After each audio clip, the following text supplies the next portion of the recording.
पाकिस्तान के पूर्व प्रधानमंत्री नवाज शरीफ का मुंबई आतंकी हमले को लेकर बड़ा कबूलनामा सामने आया। नवाज शरीफ ने माना कि 26/11 मुंबई हमलों के पीछे पाकिस्तान के आतंकियों का हाथ था। हाफिज सईद के बेटे तलहा सईद को NA 122 में इलेक्शंस में हार हुई है और उन्हें हराया है PTI के एक आजाद उम्मीदवार ने। हाफिज सईद के बेटे की इलेक्शंस में हार पर इंडिया जो है वो बहुत ज्यादा खुश है, क्योंकि इंडिया अक्सर ये क्लेम करता हुआ आया है कि बम्बई में होने वाले 26/11 के हमले के मास्टरमाइंड हाफिज सईद थे और इंडिया कई बार पाकिस्तान से हाफिज सईद का मुतालबा भी कर चुका है। अमेरिका ही नहीं चाहेगा कि कोई दीनी जमात असेंबली में पहुंचे, उसकी मर्जी का कोई बिल पास करवाने से उसको रोके। जो ये इस्लाम का नजरिया लेके चलते हैं वो इनका कैरेक्टर नहीं है। So your character speaks of yourself. तो जितनी भी जमातें इस्लाम से का नाम लेके जो है अपने आप को आगे लेके आती हैं, उन्हें चाहिए कि वैसा कैरेक्टर शो करें जो एक इस्लामिक शख्सियत का होता है। ना इनके रहनुमाओं का वो किरदार है, ना इनके कारकुनों का वो किरदार है। दुनियादार हैं सारे, ठीक है जी। और इस्लाम के नाम पर वोट इकट्ठा करेंगे तो एक चीज़ है जिसपे लोग ऑनेस्ट ओपिनियन रखते हैं। तो काफ़ी टाइम से हाफिज सईद के लिए कह रहे थे कि हमें वो बंदा दिया जाए और इस पे बड़ी कॉम्प्लेक्स सिचुएशन है देखा जाए तो, क्योंकि अवाम ज़्यादा। नमस्ते दोस्तों, जय हिंद किंग भारत न्यूज में आपका स्वागत है। दोस्तों, जैसा कि आपने क्लिप में देखा, मुंबई में वर्ष 2008 में हुए आतंकी हमले को आज 16 साल पूरे हो गए हैं, लेकिन आज भी उसके जख्म देश के हर आदमी के दिल में जिंदा है। भारत के इतिहास के सबसे काले दिनों में से एक 26/11 को आतंकवादियों ने अब तक के सबसे क्रूर आतंकी हमलों को अंजाम दिया था। इस हमले में लश्कर-ए-तैयबा के 10 आतंकवादियों ने मुंबई में प्रवेश कर 4 दिनों तक गोलीबारी और सिलसिलेवार बम विस्फोट किए थे। इस हमले में 164 लोग मारे गए थे और 300 से अधिक घायल हो गए। इस हमले के पीछे आतंकियों के कई मकसद थे, जिसका खुलासा समय समय पर होता आया है। पाकिस्तान के पूर्व प्रधानमंत्री नवाज शरीफ ने पद से हटने के करीब 9 महीने बाद मुंबई अटैक पर बड़ा बयान दिया है। उन्होंने पाकिस्तानी अखबार द डॉन को दिए इंटरव्यू में कहा कि मुंबई हमले के पीछे पाकिस्तान के आतंकियों का हाथ था। उन्होंने कहा कि क्या हमें आतंकियों को सीमा पार जाने देना चाहिए और मुंबई में 150 लोगों को मारने देना चाहिए।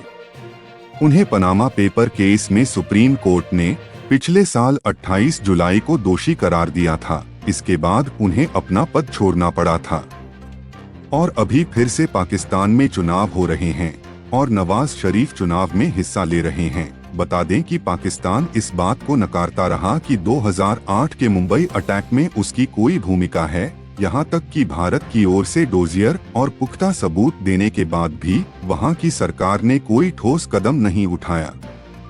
दोस्तों, वीडियो को आगे बढ़ाने से पहले एक छोटी सी रिक्वेस्ट, प्लीज हमारे चैनल को सब्सक्राइब करें, लाइक करें और शेयर करें। तो आइए वीडियो को आगे बढ़ाते हैं। PTI के साथ है फॉर इमरान खान और हाफिज सईद अगर उनके बेटे उनके अगेंस्ट खड़े हुए हैं तो ऑब्वियसली अवाम बेसिकली बल्ले को सपोर्ट कर रही है, तो क्वाइट नेचुरल ऐसा अगर हो गया। 26/11 का जो बॉम्बे में अटैक हुआ था उसके मास्टरमाइंड जो हैं वो हाफिज सईद हैं, इस पर आप क्या कहना चाहेंगे? उस पर तो मैं यही कहना चाहूंगा कि नवाज शरीफ साहब ने पता बता दिया था कि फलाना बंदा लाहौर का के इस जगह का बंदा है। हम अंदर ही हमारे बंदे ऐसे बैठे हुए हैं कि जो कहते हैं कि आ बैल मुझे मार, तो बाहर वाले तो फिर करेंगे इस तरह। जब इंडिया वाले जो है पॉलिटिकल प्रेशर बनाने के लिए अपनी साजिश काली शिवसेना का इस्तेमाल करते हैं, ठीक है जी, मजहबी जमातों को सामने ले जाते हैं, तो ज़रा फिर इन्हें भी कोई ना फेस चाहिए अपने कवर अप के लिए कि जी हमारे पास वैसा फेस मौजूद है, हम भी जो इस तरह प्रोपेगेंडा का सहारा ले सकते हैं। बट टू बी ऑनेस्ट अगर होगा तो he himself can not do it. Definitely government की सपोर्ट होगी। ऐसी बात प्राइम मिनिस्टर को नहीं करनी चाहिए थी फर्स्ट ऑफ ऑल, क्योंकि ये चीज़ें जो हैं I am quite 100% sure India की तरफ से कई ज़्यादा चीज़ें होती रहती हैं। कुलभूषण यादव था आई गेस, वो हमने पकड़ा और भी काफ़ी इश्यूज रहे। तो ये जो स्पाईवेयर है, ये सिस्टम सारे हैं, ये दोनों मुल्कों की तरफ से होंगे। आई एम नॉट डिनाइंग कि हमारी तरफ से कुछ नहीं होगा, लेकिन ये चीज़ें जो है प्राइम मिनिस्टर को ऐसे नहीं कहनी चाहिए। जैसे आप देख लें, सूद का था बिल और LGBTQ का था बिल, उसको दोनों बिलों को जो है हम मतलब रोकने वाले सेनेटर मुश्ताक थे जमात इस्लामी के और बाकी दीनी जमातों के थे। तो ऐसे लोग अगर असेंबली में होंगे, सेनेट में होंगे, तो बिल्कुल उनकी बात नहीं मानी जा सकेगी। अगर हम बात करें अपने हमसाया मुल्क भारत की, तो वो अक्सर ये बात करते हुए नजर आते हैं कि 26/11 का जो बॉम्बे में अटैक हुआ था उसके मास्टरमाइंड जो हैं वो हाफिज सईद हैं। इस पर आप क्या कहना चाहेंगे?